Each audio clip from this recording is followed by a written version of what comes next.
TV. So they have lost over 1.2 million broadcast subscribers in the 2025 financial year.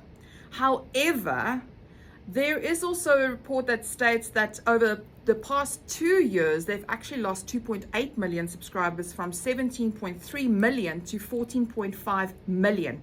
Now, on top of that, there's this carriage deal that is not working with Warner Brothers. And at the end of December, you know that. Do you want to elaborate? No, but Netflix just bought Warner Bros. Yes, but now Netflix just bought Warner Brothers, and there's this whole big deal happening. But DSTV was also bought over by Canal Plus. Yeah. Exactly. They were bought over, but now some of the channels that we love, like we love TLC, 90 Days, we love VH1, all of these channels are all leaving the country by the end of December. I've never watched TLC, ever. Oh no, I love 90 Days is what I'm actually on DSTV for. But I have seen my £90, my £900 life on... That's TLC. Oh, that's TLC, That's TLC. But I've watched it on YouTube. Okay. So the fascinating thing for me about this is...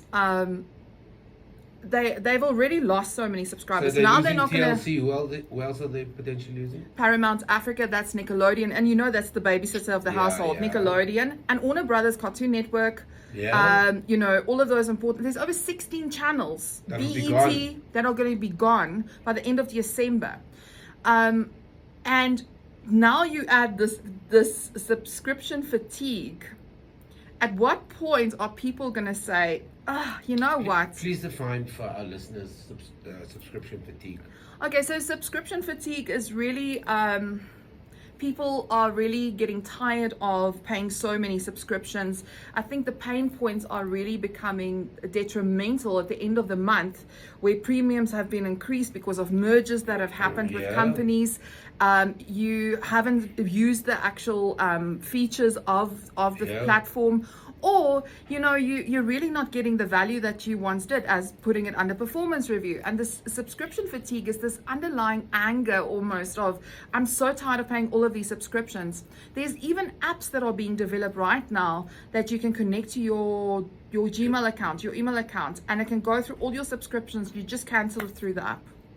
Yeah, I think it's a couple of years ago, I was on this mission of people opting out, where it's just too much now. Yeah. And it's it's so weird, and not to draw this comparison, but I think it is a very apt comparison to make. If you, for example, consider now between Disney Plus, Showmax, Netflix, HBO, whoever may be, and even the non-popular ones, then what I've seen is, if you go on Instagram, you have all these real short movies, short dramas, all of these things. Oh yes. And these very popular, and some of them are even free. And let's be honest, I mean, a lot of it is like, this guy didn't know that was actually his wife that he met in the dark and had a child. I mean, a lot of that kind of craziest stuff. Some of the craziest things. But the point is, they become really, really popular. Then you consider, for example, YouTube at the moment. You can find, by the way, if you don't know this, you can find the early episodes of Who's the Boss, the entire first season. Oh my word, I used to love that. When Tony Danza rocks up at that house for the first time, and the families meet. So there's a lot of YouTube is a dumping site for a lot of stuff now, and so most days now, I watch YouTube if I want to watch a movie, if I want to watch a documentary, if I want to watch a drama. I struggle to see why I've got to go to like a paid for subscription thing. And I wonder if that laziness, and I call what I do lazy, if that's not starting to creep in with people. Yeah, it's fascinating you mentioned that. I mean, like, YouTube is becoming like a go-to platform obviously for long-form content, apart from podcasts and so forth. But what's fascinating to me as well is, in the age of misinformation, how people are preferring to go to YouTube and like Midas Touch or whatever the case might be to go and get their information. Ben Marcellus in the team, or Adam Mockler, or Brian Tyler Cohen, or even Candace Owens, Megan Kelly, Tim Dillon, Nick Fuentes, all of these guys, right?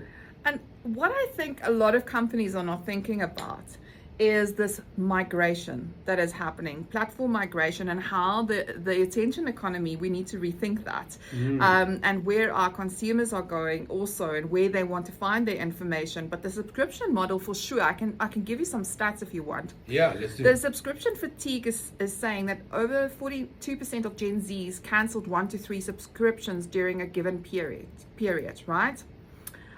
We are also seeing, for example, that 39% of global subscribers are saying that they are going to cancel at least one subscription next year, right? I already know which one I'm going to say. Sorry for you. In markets with economic pressure, inflation, cost of living, consumers are shifting from premium subscriptions towards lower cost ad-supported tiers of cheaper alternatives. And what's getting fascinating... Ad-supported, that's interesting. Yes. They will handle, you can advertise to me as long as I can have a cheaper subscription that I can save my money. I will endure the ad if I have to be able to use editing software or whatever the case might be. But what is also interesting to me is the leading to overlap and the redundancy and subscription bloat that is happening, and people going, listen, I'm having like a 2,000-3,000 rand going off my account. I'm going to actually, and also my budget is tight, let me cancel and consolidate. And I think the millennials and the Gen Zs are known for the serial churners, very quickly to adopt, very quickly to cancel. Yeah, I think so. And as more and more industries, and what I find fascinating at the moment is industries like the Korean movie industry. They're churning out these dramas, these K-dramas. They're building innovative Instagram, like short dramas, all of that kind of stuff. I think there's an overabundance of options at the moment. Yeah, definitely. And I think that's going to be part of the challenge. And it's how do these platforms that are fast becoming legacy platforms, like I thought Netflix was an innovator, but it's fast becoming a legacy platform. It's buying other legacy platforms. And it feels to me that Netflix is being eventually slowed down by the exact same challenges that platforms like Disney, HBO, and all these others. Not to mention, for example, it's interesting to see also, and I would love to get your thought on this, how subscription models have been used to make life easy. I don't know if you've seen the parking subscription model, where you pay once-off fee, you don't have to get a ticket, you have a little card. And it feels like people are thinking about how do we bring subscriptions into other spaces where monthly and recurring stuff. Parking, I never thought parking would be a thing, but I see more and more people are buying the pay once parking fee a month and then access the mall if that's your preferred mall. It's a very interesting space because we're moving from owning things to renting things. And that is what this modern world is designed for, is to try and get you on a subscription model. But if I think, for example, on cloud storage, I would rather have a USB, a terabyte, dump all of my photos on an external drive, rather than paying $20 or $40 a month. And then they're also doing so much machine learning on your data. On your data. I mean, there's major issues and around transparency and ethics as well. Interesting. But I mean, what we're not talking about is this weird dynamic between B2B and B2C.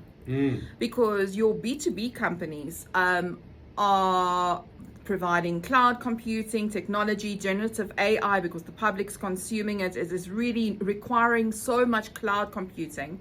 Then what's happening is they increase their costs, and then it boils down to the consumer. But are we thinking about us as South Africans or as an African continent, our younger generation? Where are they going to have money to have subscriptions? It's like this secret tax or the subliminal tax that you have to pay just to be a digital citizen, like having a Gmail account just so that you can communicate with people, the data that you require. And then you have to have all of these various tools, and it's just subscription being added upon subscription.